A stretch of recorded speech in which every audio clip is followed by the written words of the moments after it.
Kaites Mira. Kegangans Dialochi. Kodachi Dialochi. Ganganchi Dialochi. Tulkwap. Urikwaha. Kamisa. As wijk van is. Good afternoon. My name's Kabbo Hue Qua. I'm from Kulkwap, Urikwaha, Kamisa, Pontiavel, Kaapse-Vlakte, or as it's known in modern terms, Cape Town, South Africa. I'm from the Goringhaíçona traditional and indigenous house. We are from the first people, the first nations on the earth. I am an artivist, storyteller, a headman within my clan context.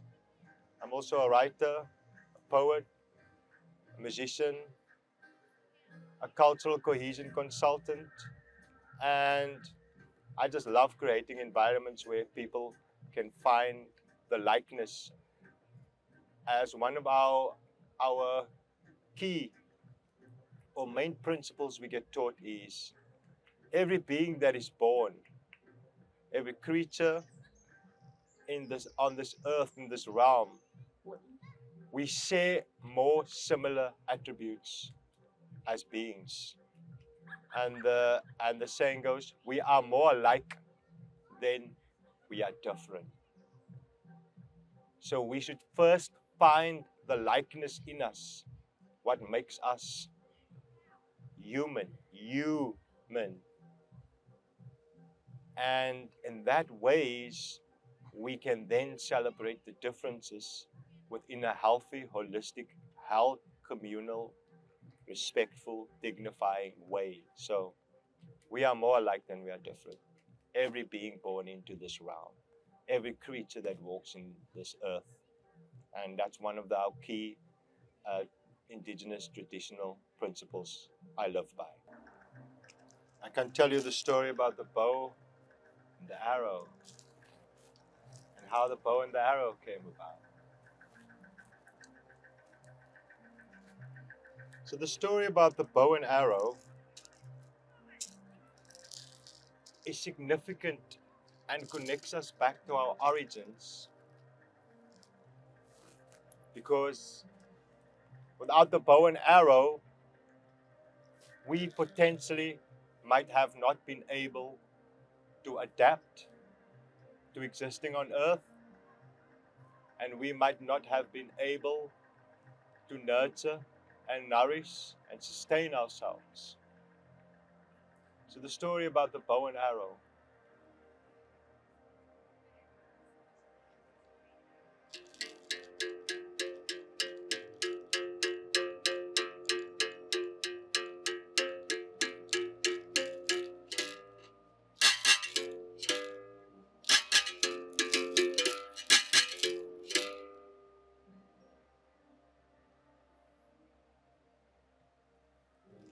Back when human beings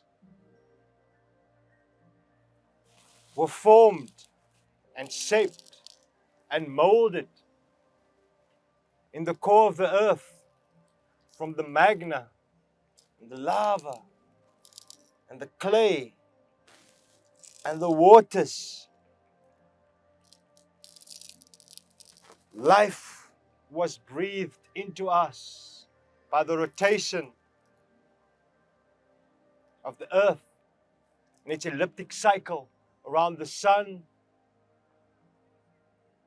in relationship with the moon. And we lived in the earth for thousands of years because the atmospheric conditions on the surface of the earth was not ready and able to receive and contain us, our Creator, God, known as Tialochi. Tialochi, Keigangans, Tialochi, Keigangans, Tialochi. Tialochi created us, taught us everything we needed to know to live in Middle Earth, in the middle of the earth.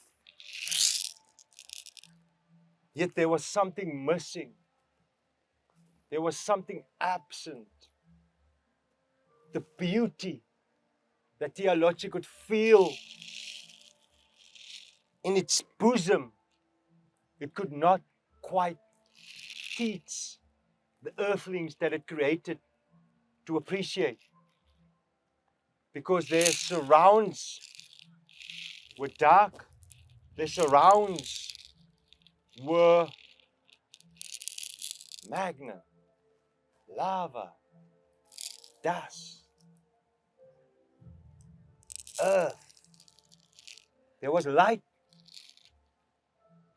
yet the human beings, the earthlings of the time, could not use all of the senses that Tialochi created within them.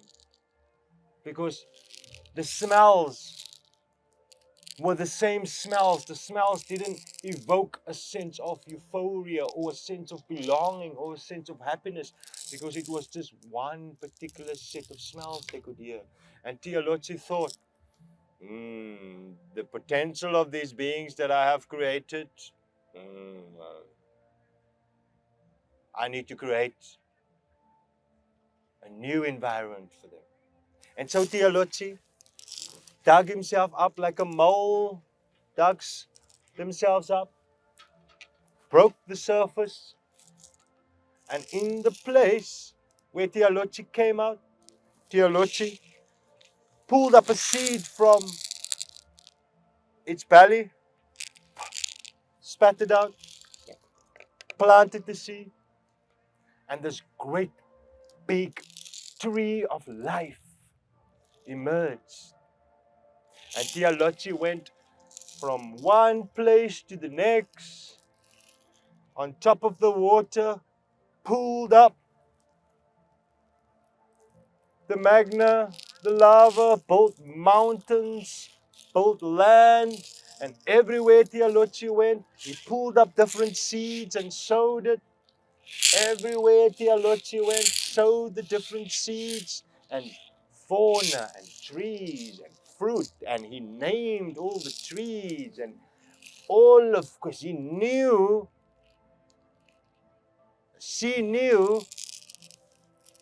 what would stimulate, what would activate, what would nourish, what would enhance, what would enrich their creation potential. And as soon as Tialochi filled the world with all the different beauty that it could muster from its imagination, it went back and spoke to the humans and humans and called them and led them. And they all started using and climbed up Tialochi. Whilst they were climbing up from the middle of the earth up to Tialochi, told them, imbued them with the wisdom and the knowledge for them to adapt. And when all the animals came to the surface and all the beings, the earthlings came to the surface, Tialochi expressed to them what they could do, how they could do it, what they should eat, and what they should not do. And one of the things that Tialochi instructed them to do was, don't make fire.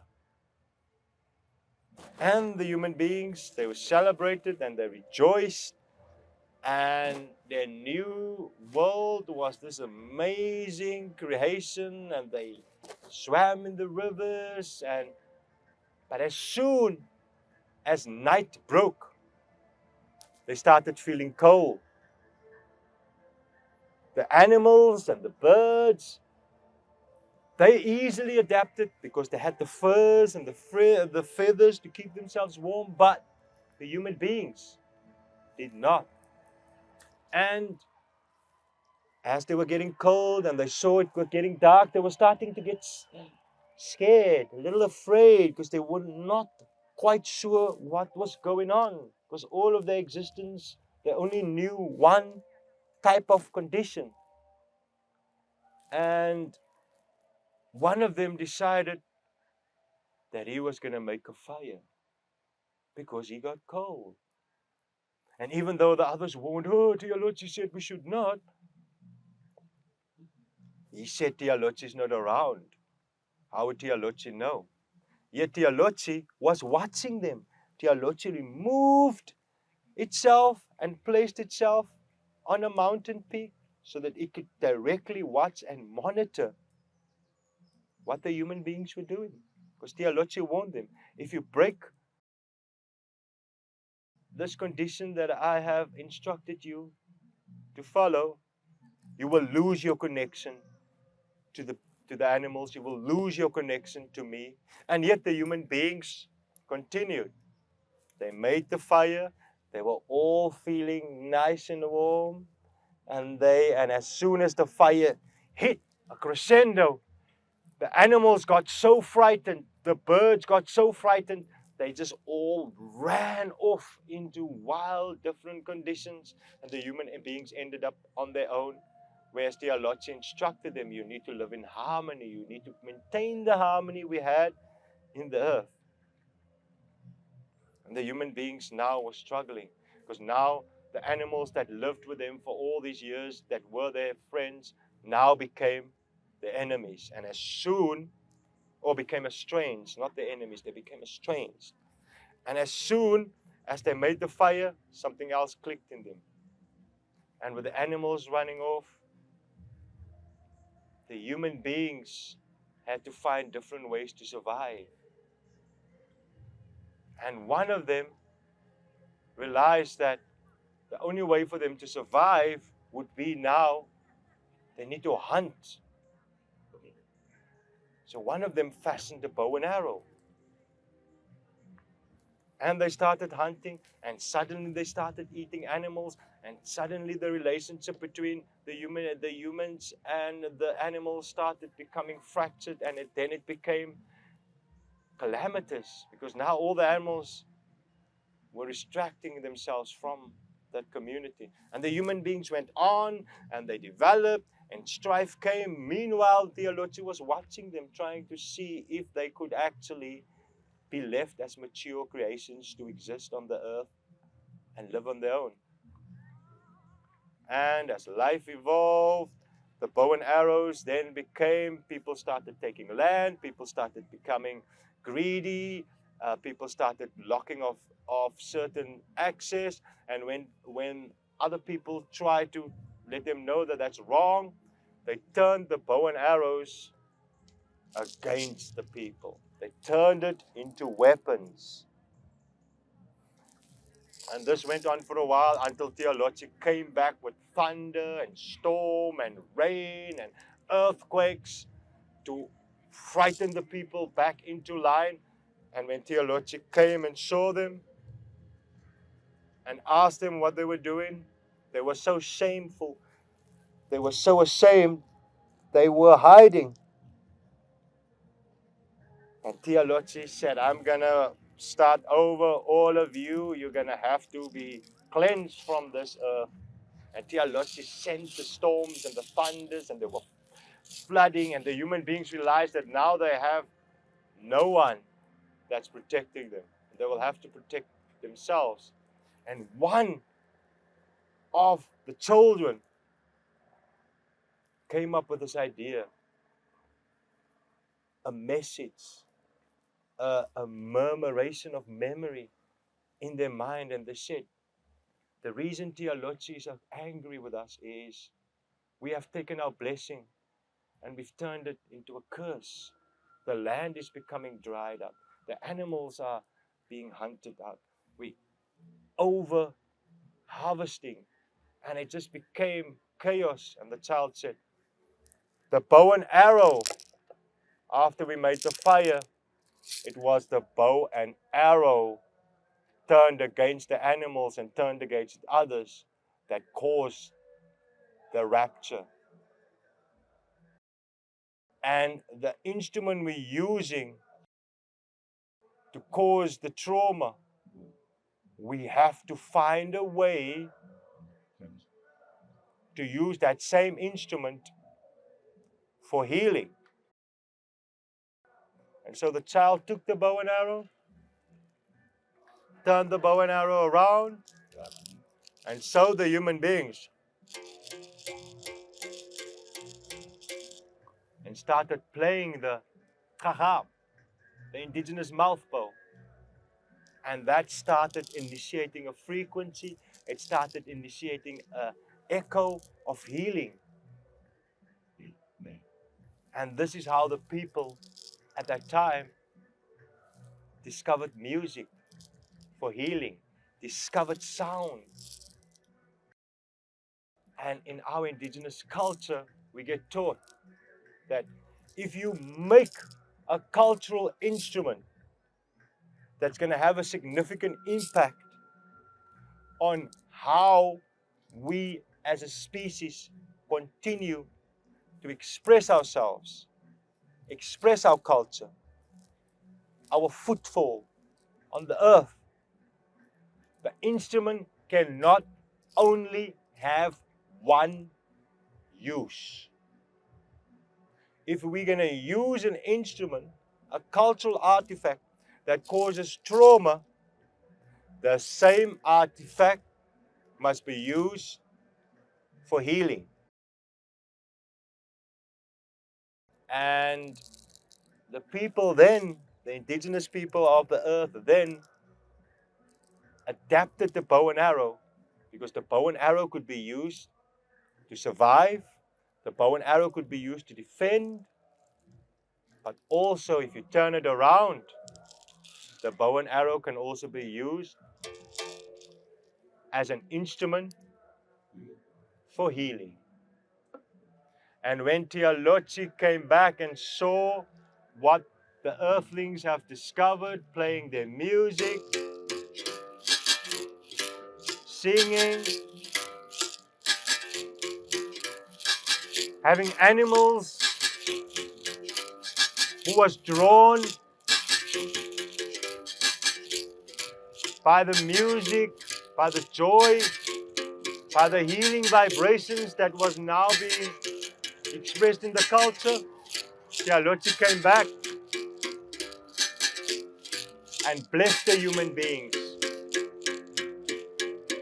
and expressed to them, the only way that you will be able to live without my continued guardianship is if you adapt this indigenous principle that this child has taught you to adopt and to express and to share in the world. And the challenge we have in today's society is single-use objects that has no purpose other than being used once. And where does those things end up? We end up with rivers and oceans and seas full of plastic. As just one example of how we've moved away from a practical indigenous cultural practice and adapted a modern day neoliberal profit maximizing on our road to extinction type of culture. And part of my journey, my mission on the earth today is to remind us, to encourage that we must find more than one way to engage, to share, to love, to care about each other, no matter what your cultural orientation, class orientation, creed orientation, perspective, ideas that we are more alike than we are different, and we must use these cultural attributes like we use the bow and arrow that can encourage healing and bring us all closer together. So that's the origin story of the bow, the arrow, the kaha, or the healing indigenous mouth bow. Every being, every creature, every flower, plant in nature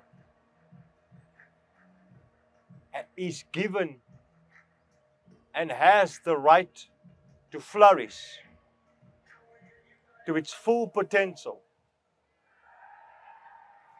within the context of humanity. The saying goes, every being, every creature born in this realm, on this earth, has the right to flourish. But they do not have the right to flourish at the expense of the collective. Yet the collective does not have the right to suppress and diminish the voice, the living experience, and the cultural expression of the individual. It's the principle of Ubuntu. I am because we are. And because we are, I can be. Which is simple. We must allow each and every one in a safe, respectful, dignifying, humane way to express themselves, to tell their own story, to give us the some experience of their beautiful soul. It's necessary, it's important, and it has to be encouraged amongst us, especially now in a fractured world, because we are the ones we've been waiting on. We are the ones we are waiting on. It's important because our world will be left impoverished if you or I or any other individual is not allowed to express and raise and learn to love and appreciate their voice, their life, what they have to give. We will be left impoverished. We will be left wanting, because we need each and every one to feel free, to feel love, to feel value, to feel expected, to feel accepted, to feel responsible, not for their own experience and lives only, but for us as a collective. Because this is how we will heal each other. This is how we will heal ourselves. This is how we will be able to restore balance back to nature. Medicine to me is being able to breathe without feeling anxious. Medicine to me is being able to move without feeling that something bad or untoward might happen to me. Medicine to me is connection. To greet people when I walk to them on the street is when I ask them, how are you doing? To actually pause and take the time and to listen to them and to be allowed to do the same. Medicine to me is the simplicity of life, of feeling that my life has meaning. My life, my voice, my existence is not in vain. Medicine to me is self-love that I am able to share with others and to share in others sharing their self-love with me, because only if you love yourself can you truly understand what loving another means. So to encourage acceptance, self, healing, self, just being okay with being you, just being okay with in your body, just being you. That's medicine to me. Just I am me. That's my medicine to me. I am in connection with my clan, my tribe, because there's connections. And what they've asked me to do is find ways to make our message, our challenge, our plight, to raise and make people, especially on this land in the United Kingdom, a bit more aware of how we've been impacted by being falsely declared extinct by the British colonial empire on behalf of the monarchy. That how everything that we're experiencing on this earth right now, within the context of resources, quality of life, quality of experience, how that all has been based on the fact that we have been declared extinct falsely, and that I will need some support, and our clan and our tribe will need some support to raise awareness around actually the plight that we are facing, actually how much we are contributing, have contributed. And I want to institute a legal procedure against the UK administration, government, which is not the United Kingdom, which is actually the City of London, which is separate. It's separate institutions. The City of London is actually the true power, the true ruler of the United Kingdom, not the United Kingdom. And how that, I want to institute a legal procedure, and I will need all the support and all the help that I could possibly need just to raise awareness. The potential of making any meaningful contribution within how the institutional and political structure in the UK, they might just ignore me, they might just not care. And I'm happy to accept that, but at least if there are people who are aware, like the people of Medicine Festival, who are aware and who care and who would like to help support us in our battle against Amazon, in our battle against the South African government, in our battle against acceptance and just being received and just being acknowledged as still being human and still being alive, I would ask and call on and beg and beseech and plead that the Medicine Festival people support the Goringhaíçona clan and traditional tribal house of Kabbo Hue Qua, which is Cape Town, South Africa. Support me when I do the legal procedure. Help me make sense of how I can do my small little bit and help and bring the memory of our people back in and amongst the living beings that we have.